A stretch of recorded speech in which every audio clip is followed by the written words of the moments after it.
things are better left unknown. And I'll never find you here, 'cause no one's ever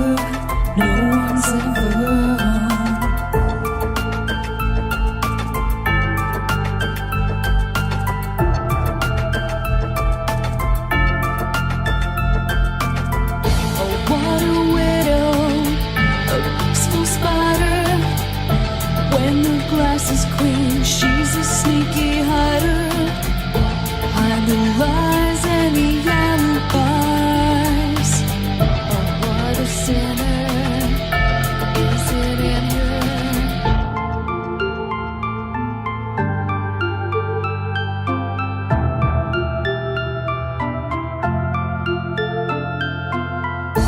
What's the truth in this riddle? Is love really just this simple? I can't seem to find my way in this world that never stays.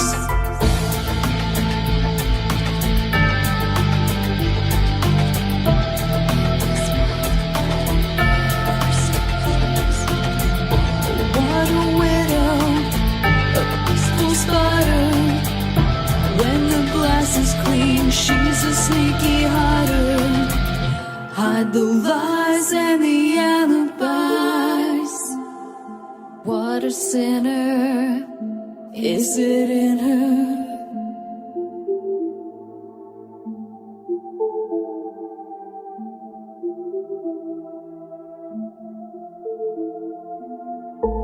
Is this real? Just illusion?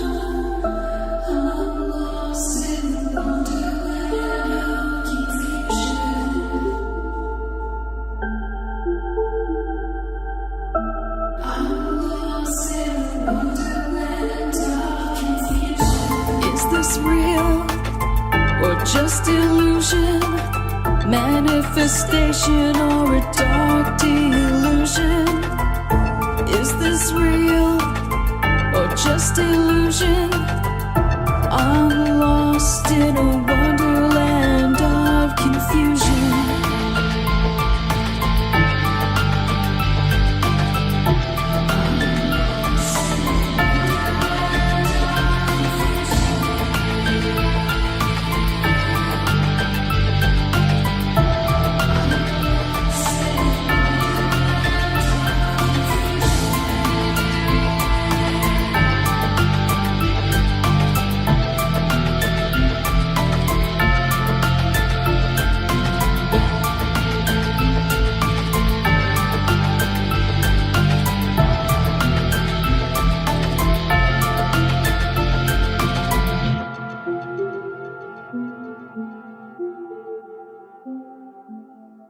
This is Cynthia Sue Larson with Reality Shifters and the International Mandela Effect Conference, and you're now listening to Dark Wolf's Den Show on Ripon Common Sense Radio.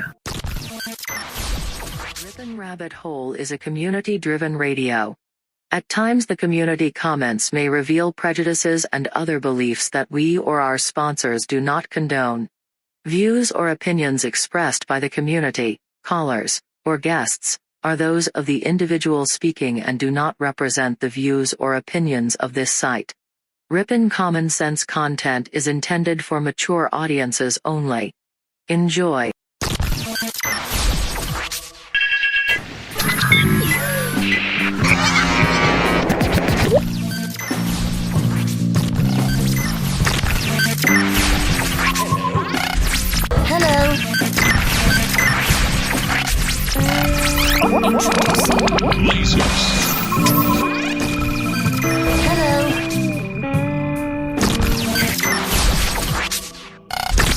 This station is now the ultimate power in the universe. This is your man Meta, aka Propagate This Light, and you're now listening to Dark Wolf's Den.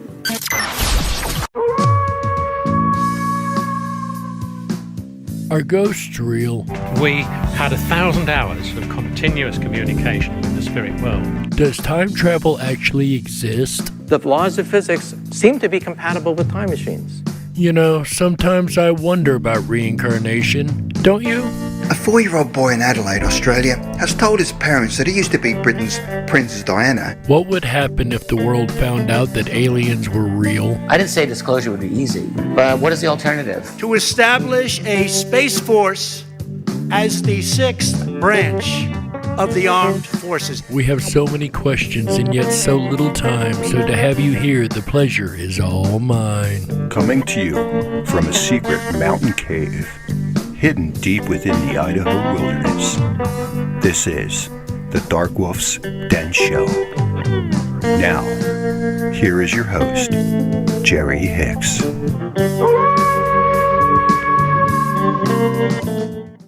That's right, I am Jerry Hicks, also known as the Dark Wolf, and we are broadcasting live from Christmas Cave, located high up in the beautifully snow-covered peaks of the Idaho mountains.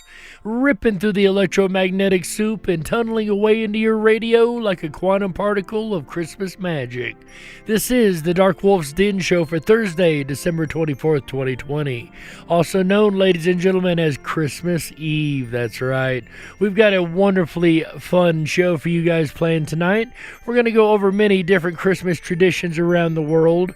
From the food that's eaten to the way things are celebrated, there are so many ways that are celebrated that we just don't know about here in America.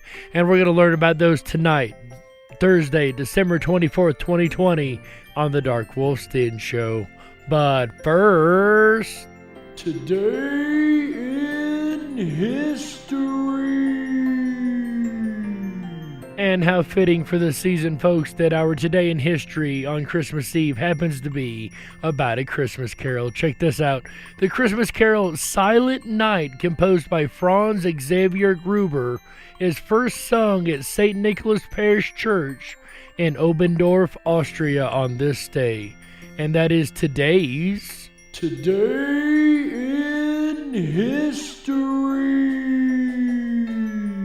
And of course, Silent Night, in my opinion, is one of the most beautiful and relaxing Christmas carols ever. But let me ask you guys, is that a tradition that you guys do?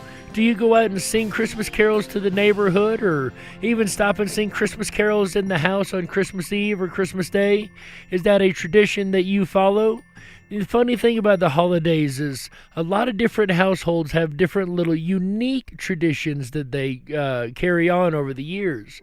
And I was in the Backstage lounge a little while back, and I asked the group back there, I said, hey, is there any traditions that you guys do that aren't exactly like the most mainstream, most normally well-known traditions? And somebody come up with one that I had never, ever heard of before, ladies and gentlemen. Whoever has heard of the Christmas donkey? I guess this is an Italian thing, so if you're Italian, you probably know exactly what I'm talking about.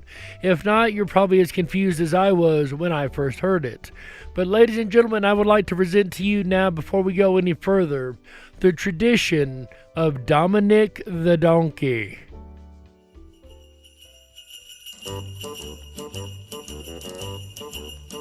Hey, jingity-jing, it's Dominic the donkey, jingity-jing, the Italian Christmas donkey, la la la, la la la la la la la, la la la, la la la la.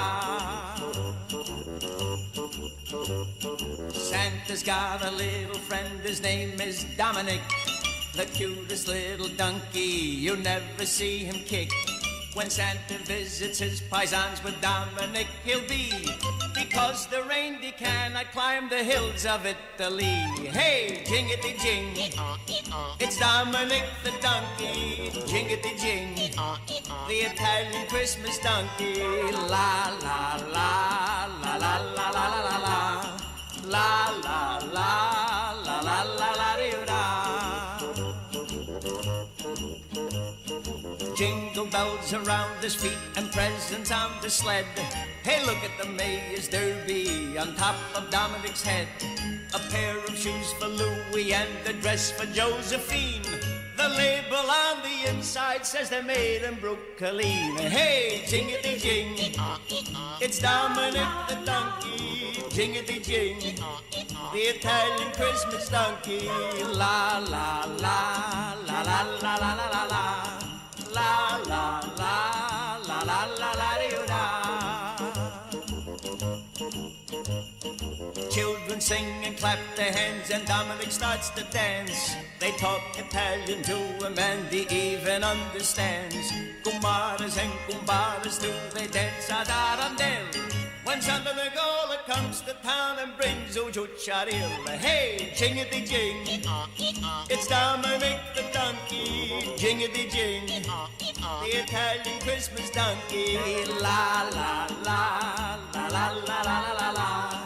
La la la la la la la da. Hey, Dominic, buon Natale.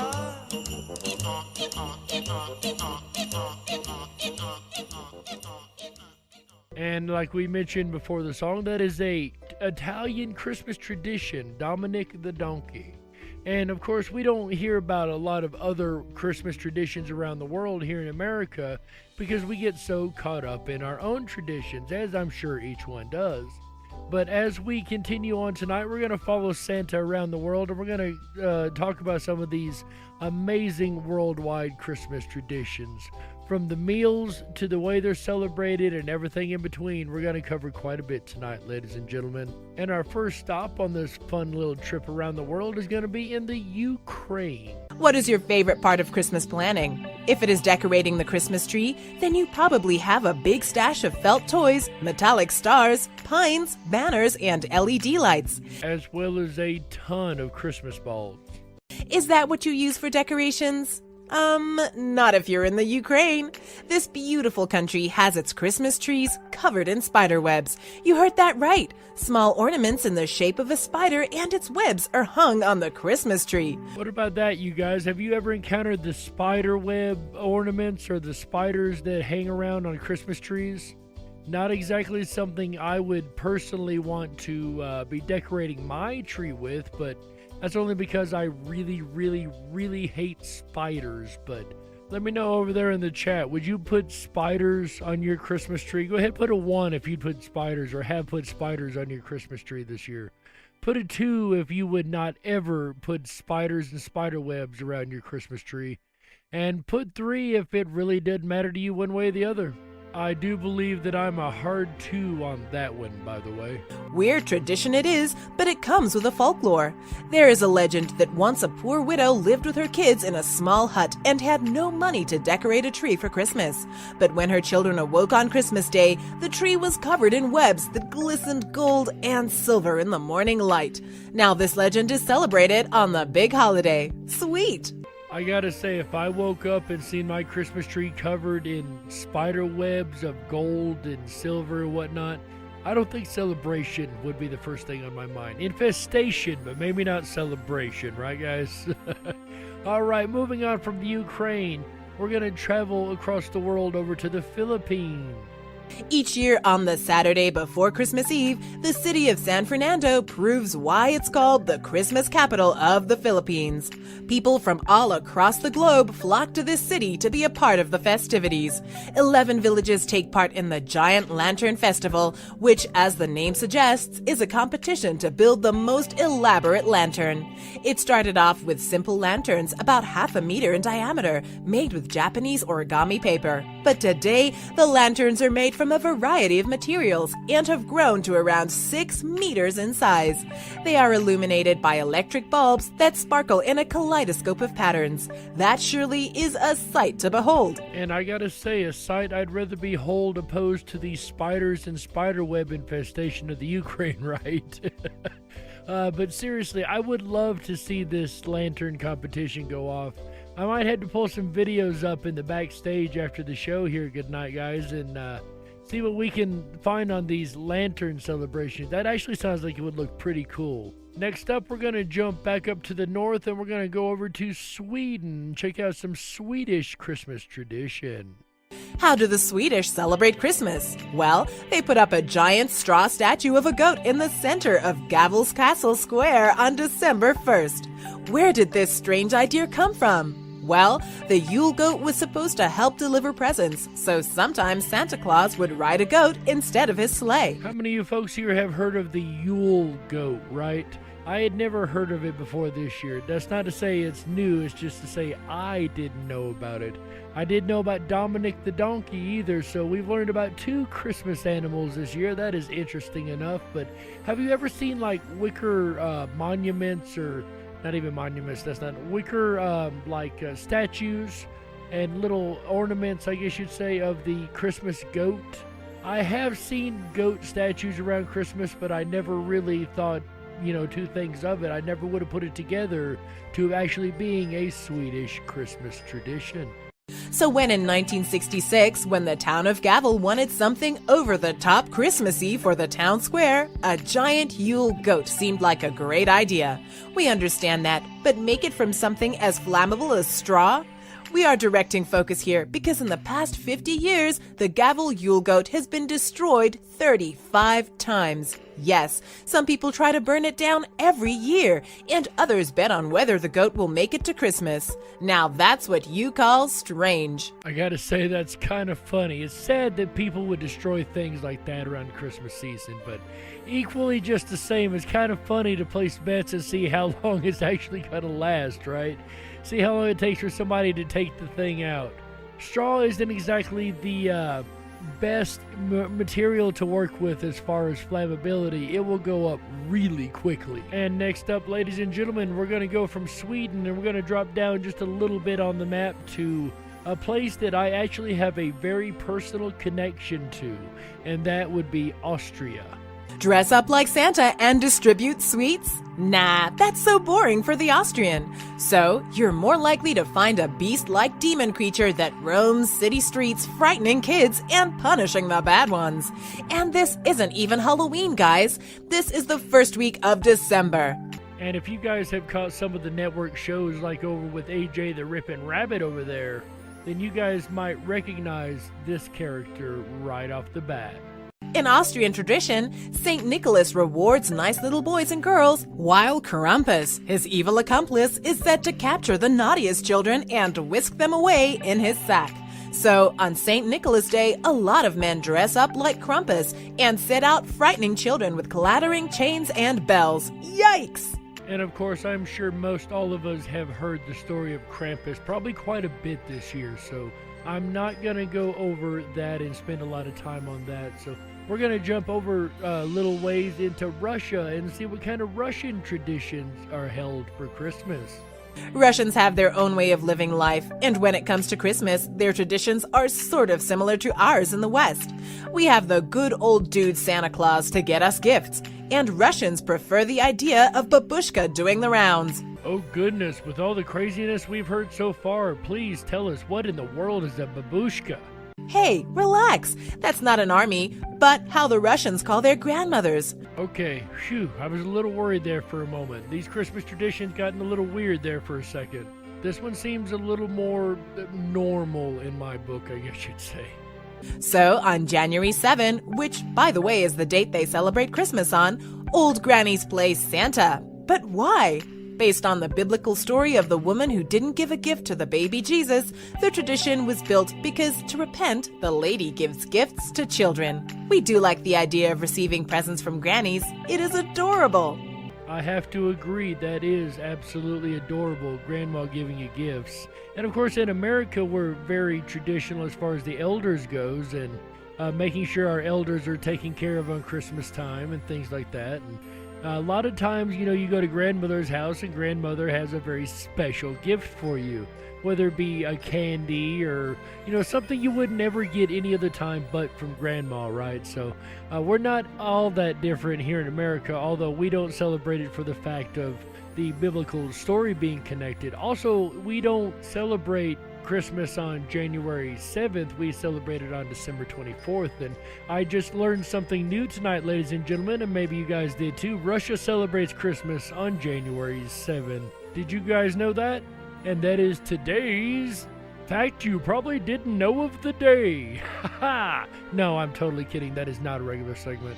But moving along, nevertheless, still staying in the same region of the world, we're going to jump back up north to Norway. Number 7. Norway. Perhaps one of the most unorthodox Christmas Eve traditions can be found in Norway, where people hide their brooms. This bizarre tradition is centuries old, to a time when people believed that witches would steal the brooms for a midnight ride. As you guys know, we've tried to resurrect the Christmas ghost stories this year, and, that's all well and good, but I think some of these folks got their Halloween and Christmas ideas completely mixed up. Till this date, Norwegians hide their brooms in the darkest corners of the house to protect them. This sounds fun. But that actually isn't the only Christmas tradition that is a little odd that is held by Norwegians.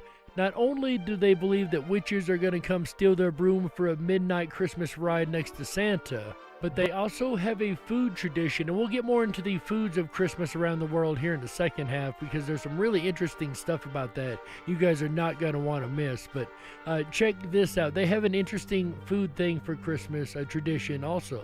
If this wasn't enough for you, wait till you hear about the porridge ritual. It is believed that if Nis, a sort of gnome-like guardian spirit who lives in Norwegian barns, doesn't get porridge left out for him with a big dollop of butter on top, he will wreak havoc. This naughty monster might tie the tails of the cows to show his displeasure, so his serving of porridge gets extra butter. Simple.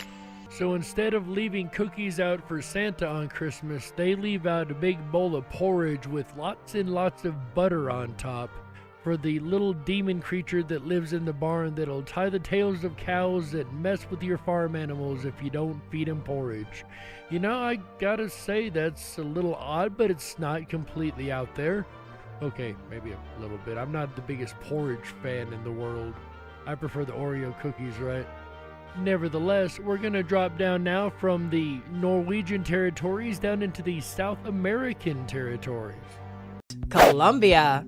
Celebrated on December 7, on the eve of Immaculate Conception, the Little Candles Day is one of the most celebrated traditional holidays in Colombia. You can call it the unofficial start of the Christmas season in the country. You're expecting the start to be eventful, and trust us, you won't be disappointed. On this night, people place candles and lanterns on their windows, balconies, streets, sidewalks, and parks to commence the festive season. People take it so seriously that neighbors can be seen competing with each other to be tagged the best decorated house. That sounds a fun way to welcome the big holiday. And this is the second time a festival of lights has come up in the celebrations and traditions of Christmas. And we talked about in a couple shows this year how the darkness and just the fact that Christmas is and solstice is much a darker time. We don't have as much light hours in the day, things like that. It is very interesting that multiple cultures once again have come up with this idea of the lights of Christmas, the lights of the middle of winter, lighting up the darkness somehow. It is really always intriguing to me when I find different cultures across the world that share that same traditional style. And once again, that's twice that it's come up in our show tonight. And we're going to continue to stay in the South American territory and jump on over to Venezuela. Number 9. Venezuela. One fine day, people of Venezuela decided that Christmas needs to be improved, and what better way than adding a touch of rollerblading? Now, we don't really hear about a lot of Christmas sports, right? When's the last time you turned on the TV for the Christmas sports besides the American football? Let's be clear, guys. But honestly, you don't hear about a lot of Christmas traditions that involve sports of some type. So let's find out what the Venezuelans did with the rollerblading. Okay, we don't know how this started, but in the capital city of Caracas, there's a tradition of people roller skating to the early morning church services from 16th to 24th December. The roads are often closed to traffic by 8 a.m. to make it safe for people to skate. That is probably the only country where you'll find this less than traditional outdoor sport being incorporated in Christmas festivities. Totally worth experiencing. I gotta say, I'm not completely opposed to that one. I kind of like the idea of going out and rollerblading on Christmas. As long as Christmas isn't like, -2 degrees, then I don't think rollerblading would be as much fun, right, guys? It'd be a little harder to stand on the ice with the rollerblades, right? But of course, in South America, it doesn't really get too much like that. It's a lot closer to the equator, so they don't have as many issues with the snow and ice and things like that. Up here in the northern part of the Americas, I don't think that would be as fun a tradition, as it gets quite icy in some areas. One of those areas, of course, being the most northern American area you can get, ladies and gentlemen, the Christmas traditions of Canada. Number 10, Canada. Santa Claus hailed from Canada, or at least that's what Canadians believe, so it makes sense that this old man is an important part of the celebrations. Now, I have never heard that Santa was thought to have came from Canada. I mean, it's not insanely crazy, as I was told the Santa Claus that I remember lived in the North Pole, right? So the North Pole is pretty close to the top of Canada. Or it used to be in the world that I remembered. But anyway, I can totally understand why they could lay such a crazy claim there. But there's no beating Toronto's love for Mr. Claus. After all, they have a full-fledged parade dedicated to him. The Toronto Santa Claus Parade, held annually on the third Sunday of November, with about 500,000 people in attendance. And of course, we know in America we have both our Macy's Thanksgiving Day Parade as well as our Macy's Christmas Day Parade. So those are always wonderful traditions that we held here in America. And it's nice to know that there's others that do that same parading. It is rightly called one of the biggest and oldest in the world. The city hosts the annual Cavalcade of Lights to officially mark the start of festive season, where the Nathan Phillips Square and Christmas tree are illuminated by more than 300,000 energy-efficient LED lights that shine from dusk until 11 p.m. until the new year. Plus, you get to play in snow on Christmas in Canada. It cannot get better than this. And that is one thing for many, many years that I absolutely missed about winter and Christmas, is the snow. That is one of those holiday things that I just love, a white Christmas, right? To build the snowman and have the snowball fights and just be surrounded by the visual beauty of the gorgeous snow of Christmas.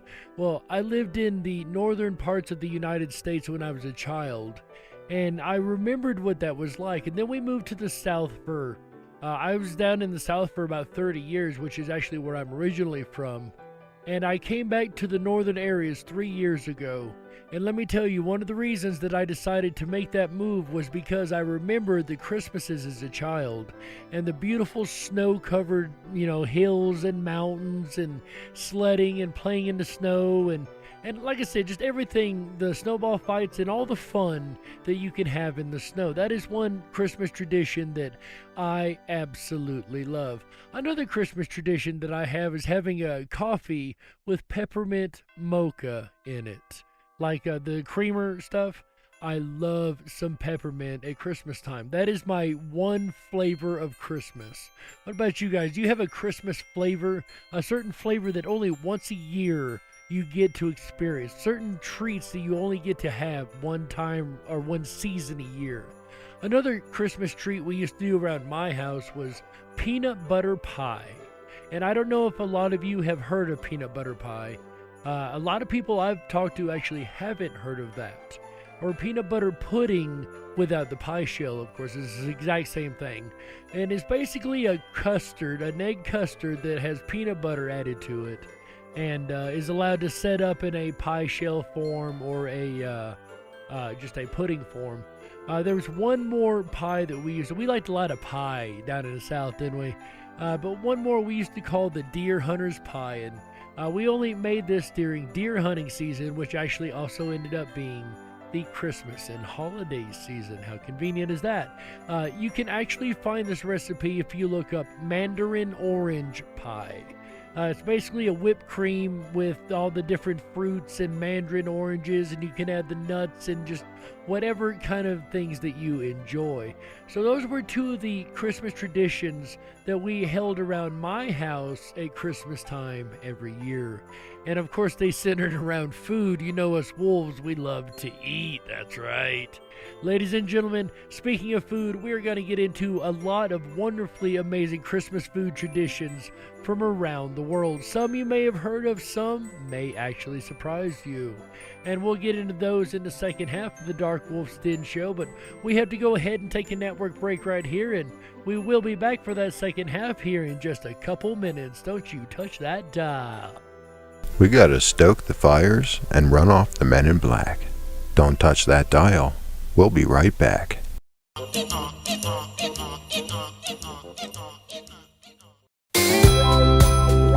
Merry Christmas Eve, everyone. It's AJ, the Ripon Rabbit. I hope you're having a happy holidays. I hope you're celebrating with your friends, your family. Heck, I hope you're celebrating with your friend's family or family's friends. You know, I got to tell you, I've been tracking Santa Claus live on NORAD all night, which you can do too by visiting riponrabbithole.com. Featured news, top story of the moment, Santa tracker live. And it looks like he has just climbed into the upper part of North America, as it looks like he's making his way down along Quebec and Canada. You can track him. You can go and watch him travel and see how close he is to you or me. I'm watching him. By the time he gets around Colorado, I'm going to bed. Based on his position right now, if I were Juanito 1975, I'd already be tucking myself in.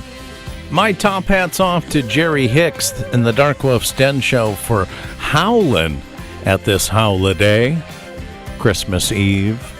I'll be back again tomorrow night, Christmas Day night, starting at 7 p.m. Pacific, 10/9 Central, with Christmas caroling.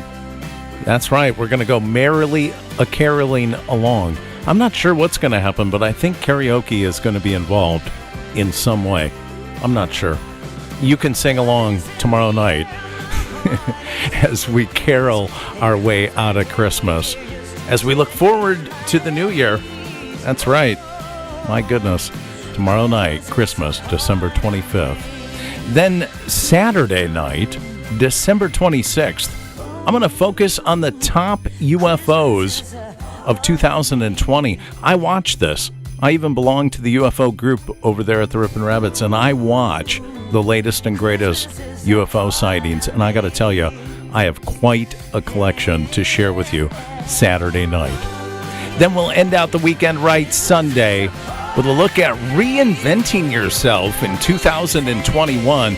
We'll dive down the rabbit hole together and look at ways that we can change our evil ways. But tonight, let's focus on Christmas Eve with the Dark Wolf's Den show. You're listening to the very best of Common Sense Radio, the Ripon Rabbit Hole. Merry Christmas, everyone. If you were meant to be controlled, you would have come with a remote, but you didn't. And that's why you listen to the Dark Wolf's Den show. Now, here is your host, Jerry Hicks. Thank you, Walt. Merry Christmas, Walt. That's right, ladies and gentlemen, I am Jerry Hicks, also known as the Dark Wolf, and welcome back to the second half of the Dark Wolf's Den show. Whether you're on the edge of reality, the edge of the galaxy, or the edge of your seat, we're glad you chose us to be right there with you.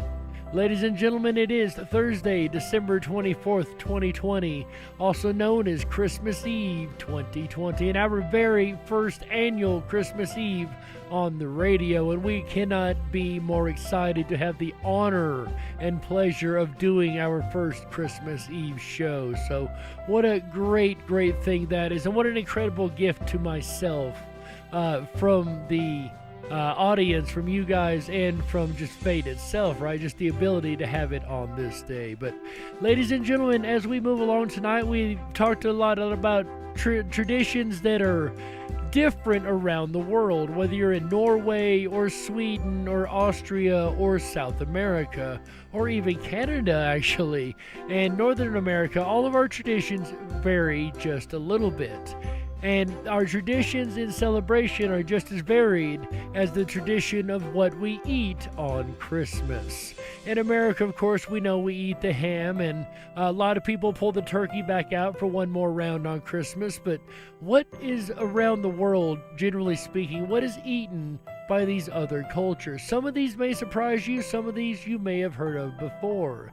Without any further ado, though, ladies and gentlemen, nevertheless, let's get to our first country of food origin for Christmas traditions. The first country on our list tonight is the UK, England. Let's see what kind of Christmas feast they have in England. You've actually heard a couple of pieces of their Christmas feast in the earlier episodes we did on the show here. We talked about the Christmas pudding, for instance, and we're actually going to hear about that here again in just a second. The UK. While turkey is often reserved for Thanksgiving in America, over in the UK it's the main course at Christmas. I don't think I fully agree with that particular statement, at least not in our household growing up. We sometimes had ham, sometimes we had turkey, and a lot of times we had both. So turkey was more of just a holiday season meal, not just Thanksgiving, but Thanksgiving and Christmas in our household. Although some households might prefer goose or chicken, whatever the choice of bird, it's traditionally served with roast chestnuts, parsnips, potatoes, Brussels sprouts, tiny sausages wrapped in bacon, cranberry sauce, and a splash of hot gravy. Anything wrapped in bacon is amazing, in my opinion. Though I think the vegetarians listening would probably be a little grossed out by that statement. I do apologize, guys. But there was a lot of vegetables, and that sounded more like the traditional style Christmas dinner. Maybe a couple things we don't generally serve in America, but we usually get the potatoes and, the general staples here in America. So that sounded like more of a classic traditional Christmas. But what do they do for dessert over in the UK? Like I said before, we heard about the Christmas pudding and how that used to actually be illegal at one point to make during Christmas in England. But that is a very classic Christmas tradition in England. For dessert, a heavy mass of fruitcake is doused in flaming brandy and served as Christmas pudding. Once everyone's had their fill, it's time to pull Christmas crackers, which usually contain a paper party hat and a really bad dad joke printed on a slip of paper. Here's an example. What's the best Christmas present you can buy? A broken drum. You can't beat it, eh? Can't beat it, Like a drum? Or like a really good dad joke, right? You can't beat it. But ladies and gentlemen, I've never done the Christmas crackers. I know some people in our audience actually do them every year. Like My Life DIY and her family actually do the Christmas crackers, which is really awesome. I really hope sometime to get one of those because, I think those are just cool. I've never done it, and it's one of those experiences I would like to experience for the Christmas season sometime. So maybe one of these years I'll get to pop open a Christmas cracker on Christmas. That would be really amazing. With that said, ladies and gentlemen, let's move on to our next Christmas dinner. I hope you guys are hungry. We're going to get our fill of food tonight.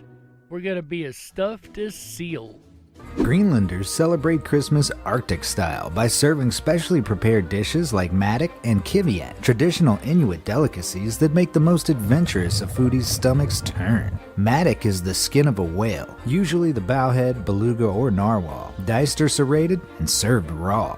And of course, a lot of us across the world had never heard of a narwhal before the Mandela effect, so that is an odd little creature there because as I had known it, it was a mythical creature, but that's way off topic. Anyway, cutting up the fat and serving it like sushi. I'm not sure how appetizing that one sounds, but wait till you hear their next feast of Christmas. They took the bird dish, like we heard earlier, everybody usually has chicken or goose or turkey or some kind of bird for Christmas. Well, they took this to a whole new level. Check this out. Kiviak is a dish of fermented birds with a rather unusual method of preparation. To make kiviak, a seal skin is first hollowed, then stuffed with some 400 to 500 seabirds called auks. The auks are stuffed into the seal's body, complete with feathers and all, which are then sewn and sealed up with grease to allow for 7 months of fermentation. Come Christmas, the birds are taken out and served straight up from the seal's gut. This is definitely not a feast for the faint-hearted. You know what? Maybe being stuffed as a seal isn't such a good idea after all.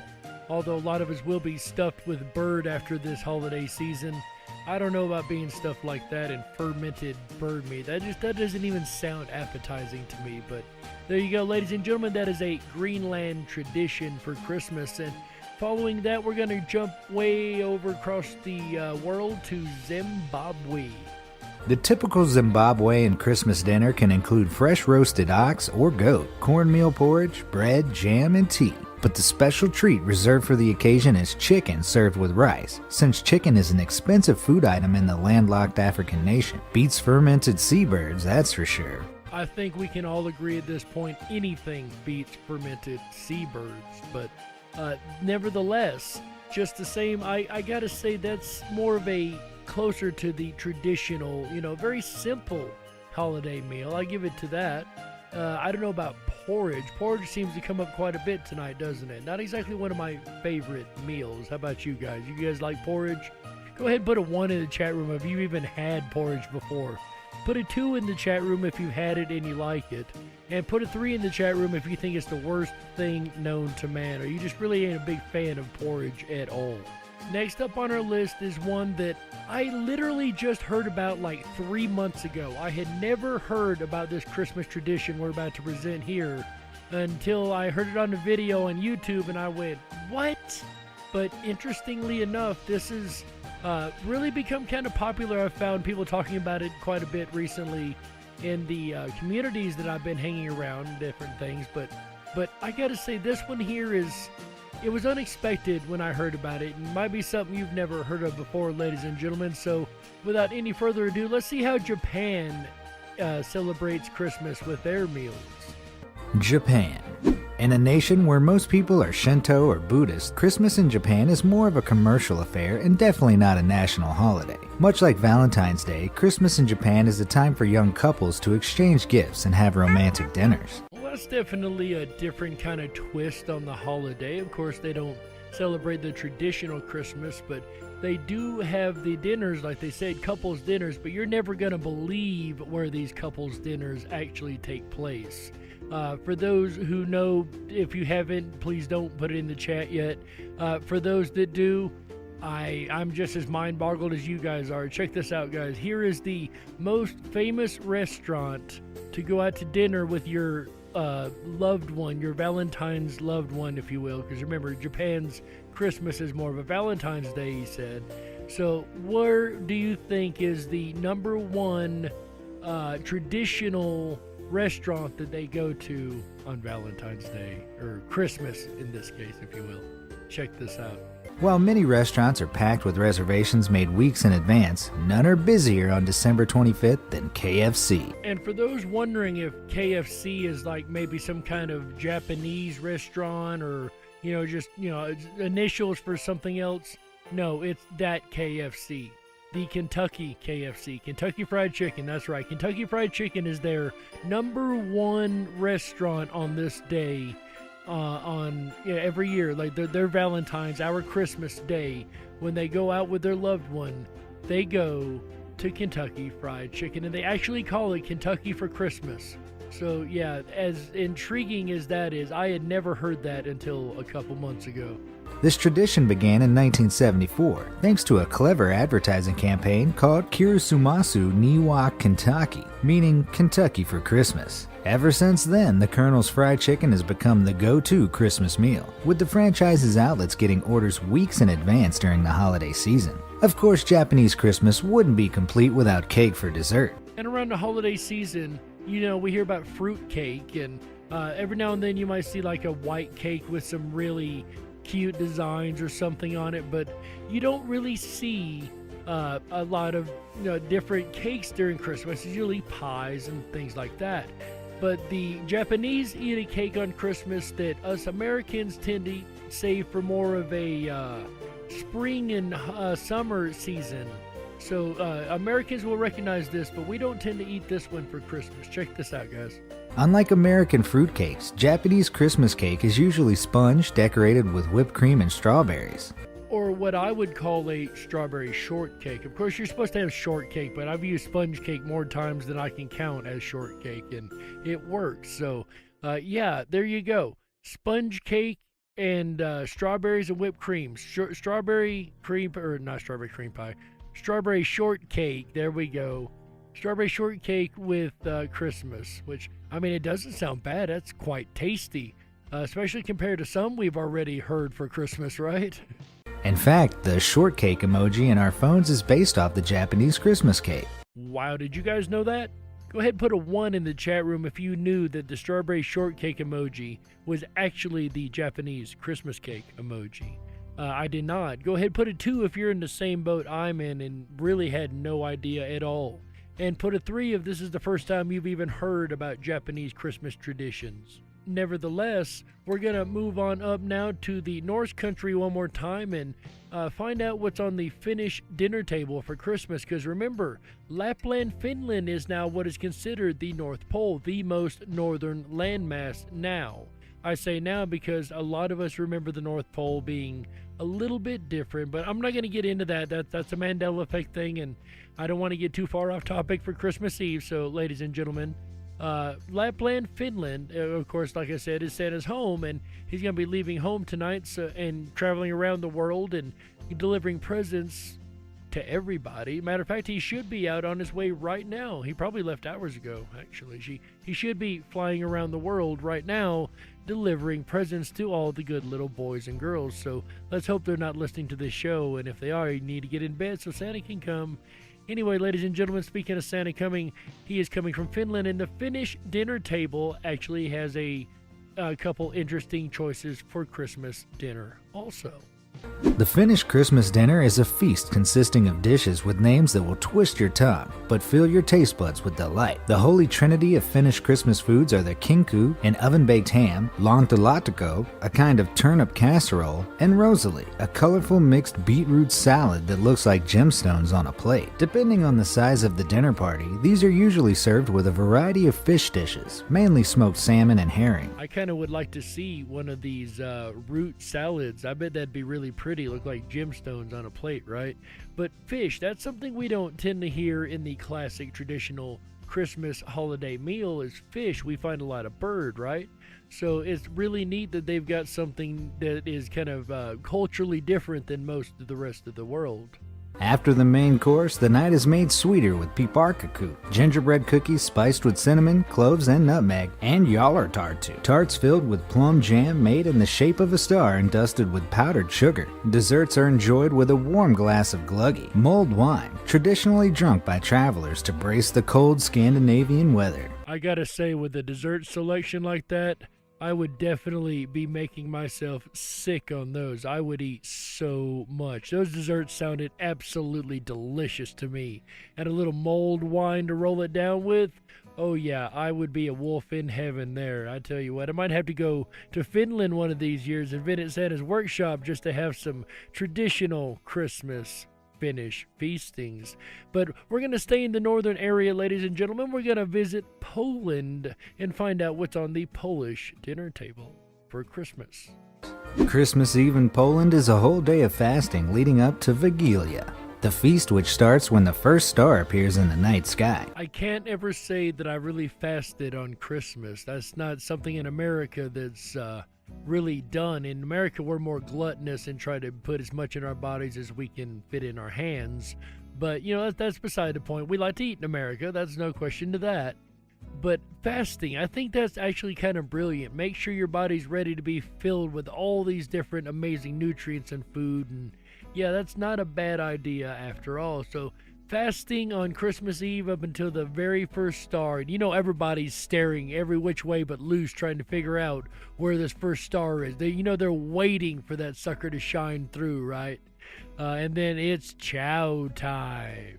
Traditionally, Vigilia is a huge meal that features a 12-course dinner, with each course representing the 12 apostles and the 12 months of the year. And it really is amazing how often the number 12 does show up in different places, from spirituality to religion to the calendar, and just a lot of different things are based on the number 12. And I might actually have to try to do a radio show about that here in the next coming couple months, see what I can put together about the wonders of the number 12.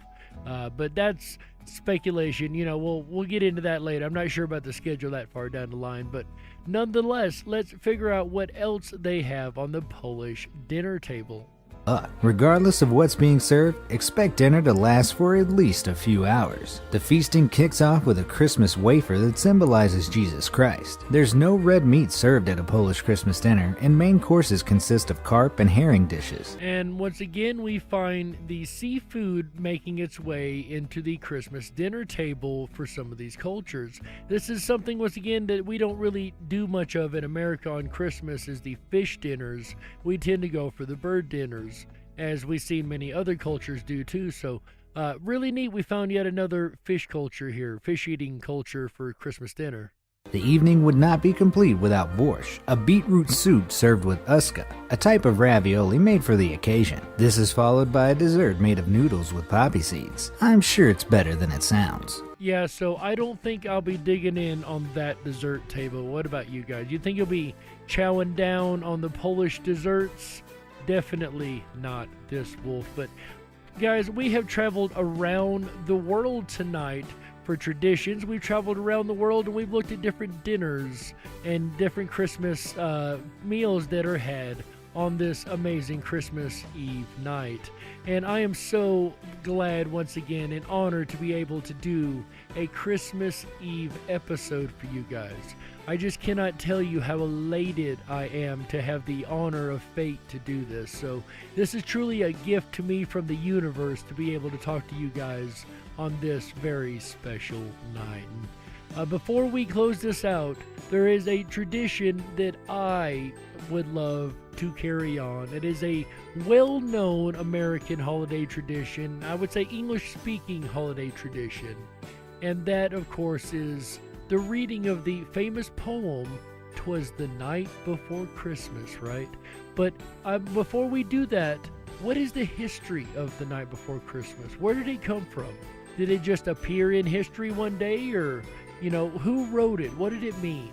Well, we're going to find out right now. And stick around just a couple minutes, guys, because right after this, we are going to literally read the poem, "The Night Before Christmas," or "'Twas the Night Before Christmas," on the night before Christmas right now. So, ladies and gentlemen, first up, the history of "'Twas the Night Before Christmas." The poem we know as "'Twas the Night Before Christmas" was originally titled "A Visit from St. Nicholas." It was written in 1823 by Clement Clark Moore, a minister from New York.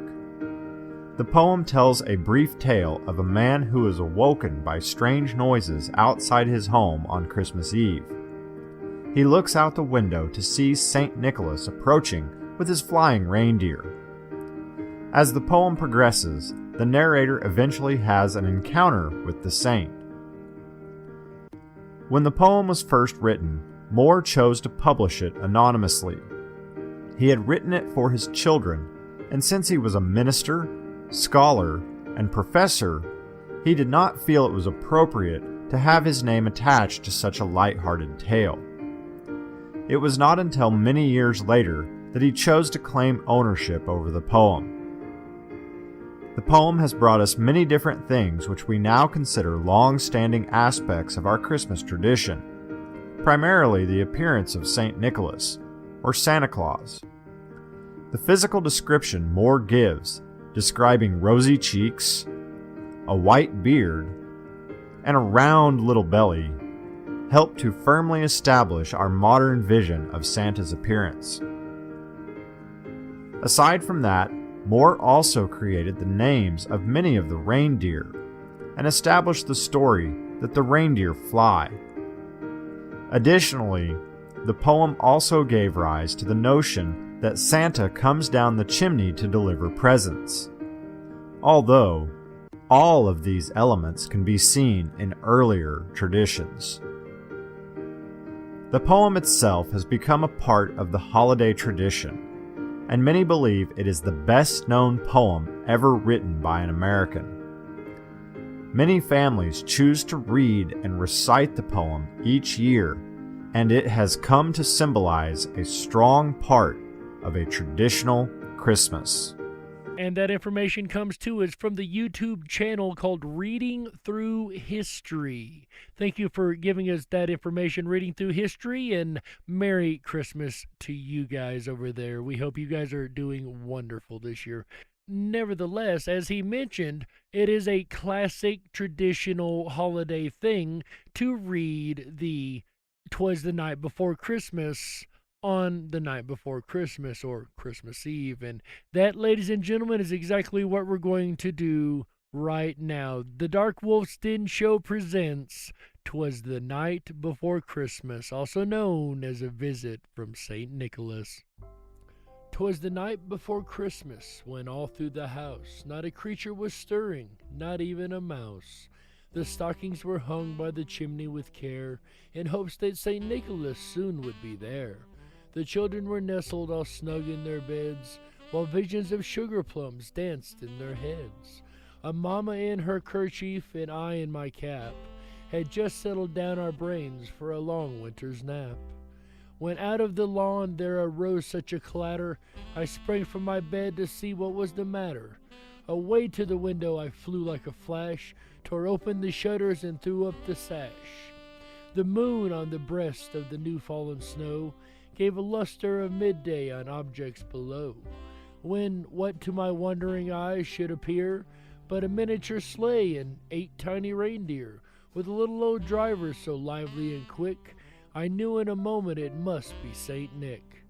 More rapid than eagle his coursers they came, and he whistled and shouted and called them by name.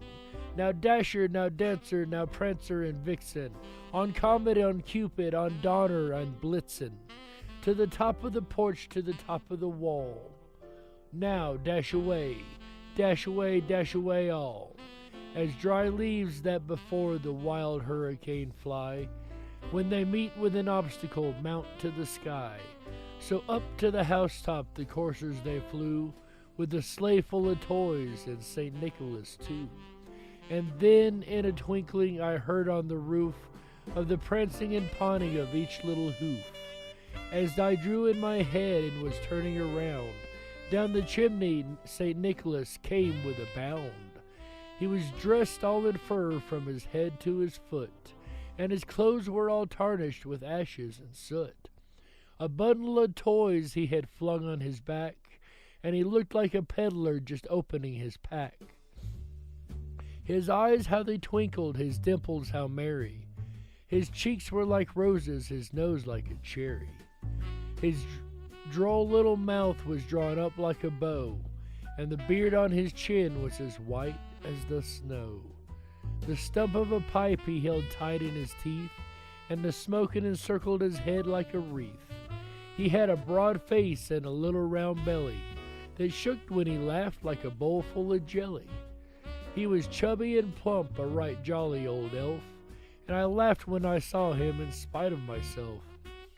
A wink of his eye and a twist of his head soon gave me to know I had nothing to dread. He spoke not a word, but went straight to his work, and filled all the stockings, then turned with a jerk, and laying his finger aside of his nose, and giving a nod up the chimney he rose. He sprang to his sleigh, to his team gave a whistle, and away they all flew like down on a thistle. But I heard him exclaim, even as he drove out of sight, "Happy Christmas to all, and to all a good night."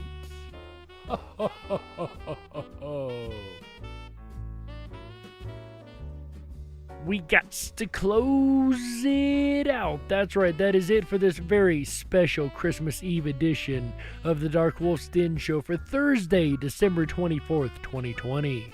So whether you're on the edge of reality, the edge of the galaxy, or the edge of your seat, we're glad you chose us to be right there with you. Ladies and gentlemen, the Den may be closing for the last time this weekend, but don't you worry, here on Ripon Common Sense Radio and the RiponRabbitHole.com, the weekend fun has only just begun. That's right. Make sure you tune in tomorrow night, Friday, December 25th, 2020, Christmas night, as a matter of fact, for our buddy AJ, the Ripon Rabbits Ripon Rabbit Hole live show, where he's going to be talking about Christmas caroling tomorrow night. Maybe we'll sing some classic Christmas carols. Maybe we'll discuss the beginnings and origins. I don't know what kind of amazing fun he has planned, but I do know that it is going to be some amazing fun. And then on Saturday, make sure you come back for the best UFOs of 2020. That's right, ladies and gentlemen, so much to choose from in this category. I would really hate to be him right now, having to choose the best of the best for 2020 UFOs, because you want to talk about the weirdest year in history.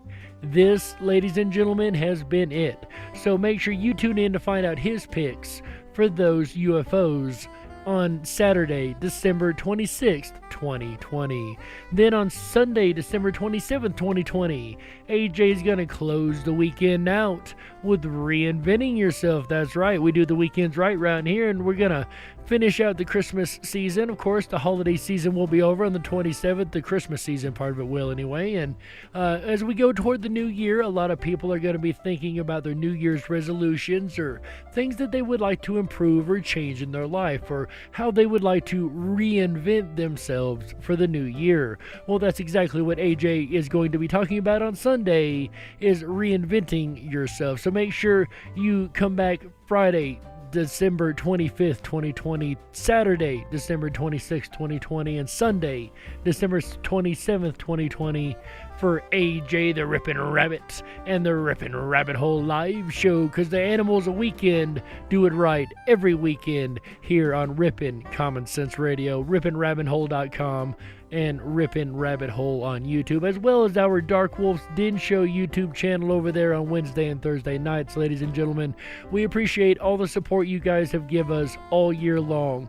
We cannot tell you how thankful we are, because without you guys, we could not do this. Worldwide, even on the internet radio and the YouTubes, guys, without you guys' support, there's no way we could do any of this. So it's because of you, for you, and thanks to you that we are both able and willing and really have the opportunity to do this for you guys every week. So from the very bottom of my heart, thank you so very deeply. Sincerely, guys, without you guys, there's no show, there's no Dark Wolf, there's no amazing chances like we've had this year. So keep supporting us, keep helping us out, put the word out about the RiponRabbitHole.com, about Ripon Common Sense Radio, because we're going to level 2.0 next year. That's right, ladies and gentlemen, we are taking the Ripon Rabbit Hole to a whole nother level. There's so much coming in 2020. Make sure you go over to RiponRabbitHole.com. That's right. Get on our mailing list. We will send out an email every Wednesday morning, and it will have the full schedule for the entire weekend on it. And make sure you guys keep up with that, because we will only send one email. That's it. We won't spam. We won't send more stuff. We won't sell your email. We have no interest in any of that. We just want you to know when we're going to be on and what we're going to be talking about, just in case the topic really does intrigue you more than others. So make sure you sign up for that. And while you're over there, guys, jump down the rabbit hole. That's right. That is where our groups section is. We hit them at the bottom of the rabbit holes, or at least as you're traveling down. There's all kind of groups in there, from the Lucid Dreaming group to the Dark Wolf's Den Show, the Ripon Rabbit Hole Show, and so very much more. So I'm sure there's your topic over there, no matter what topic it may be. And with that, ladies and gentlemen, I'm going to go over there to the 24/7 Backstage Lounge and hang out with the Ripon Rabbit Hole Rabbits over there, because for you guys around the world, the conversation is just now ending, but for the Ripon Rabbits, Christmas. Now, the conversation is just beginning, ladies and gentlemen, so make sure you dropped in and say hi to us back there, because we are going to have a Christmas Eve party tonight. I guarantee you that. I know the Rabbits and I know we are going to have a wonderful Christmas Eve party and an insanely amazing time back there.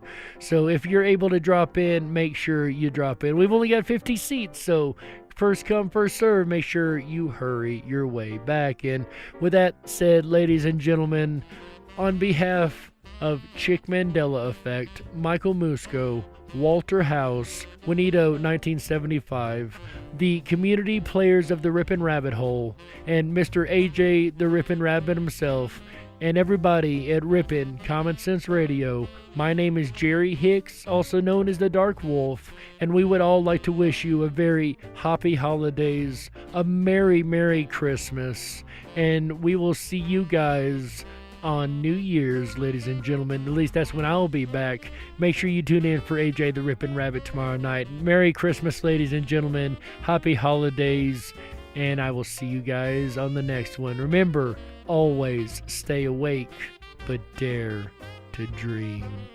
Good night, everybody. Merry Christmas. Oh, yeah!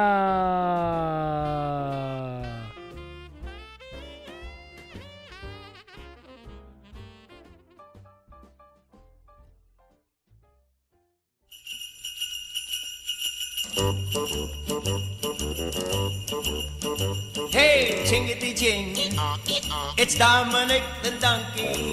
Jingity jing, the Italian Christmas donkey. La la la la la la la la la la la la la la la la. Santa's got a little friend, his name is Dominic, the cutest little donkey. You never see him kick. When Santa visits his paisans with Dominic, he'll be, because the reindeer cannot climb the hills of Italy. Hey, jingity jing, it's Dominic the donkey. Jingity jing, the Italian Christmas donkey. La la la la la la la la la la la la la la la la Jingle bells around his feet and presents on the sled. Hey, look at the Mayor's Derby on top of Dominic's head. A pair of shoes for Louis and a dress for Josephine. The label on the inside says they're made in Brooklyn. Hey, jingity jing, it's Dominic the donkey. Jingity jing, the Italian Christmas donkey. La la la la la la la la la la. La la la la la la la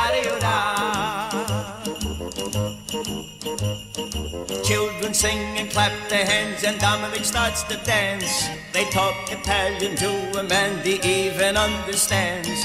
Kumbaras and kumbaras do they dance ad arandel. When Santa Nicola comes to town and brings Ujucharil. Hey, jingity jing, it's Dominic the donkey. Jingity jing, the Italian Christmas donkey. La la la la la la la la la la la la la la la la. Hey, Dominic, buon Natale.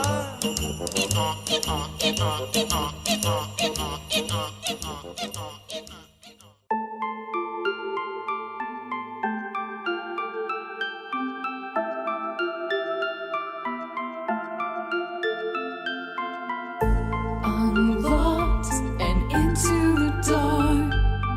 Some things are better left unknown. And I'll never find you here, 'cause no one's ever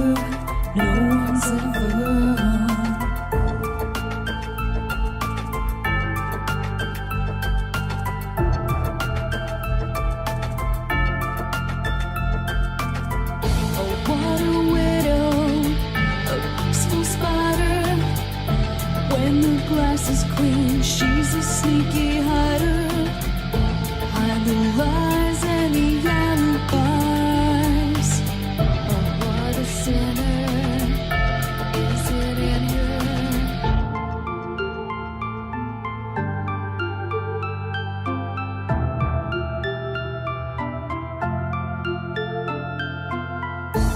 What's the truth in this riddle? Is love really just this simple? I can't seem to find my way in this world that never stays.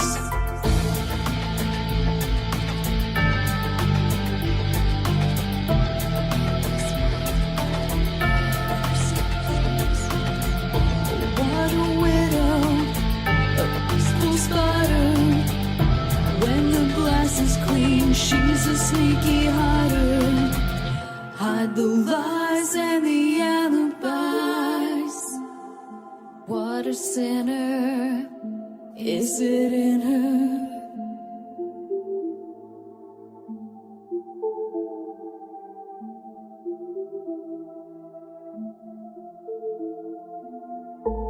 Is this real? Just illusion. I'm lost in the wonderland of confusion.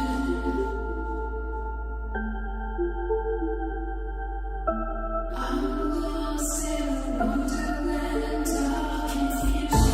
Is this real or just illusion? Manifestation or a dark delusion? Is this real or just illusion? I'm lost.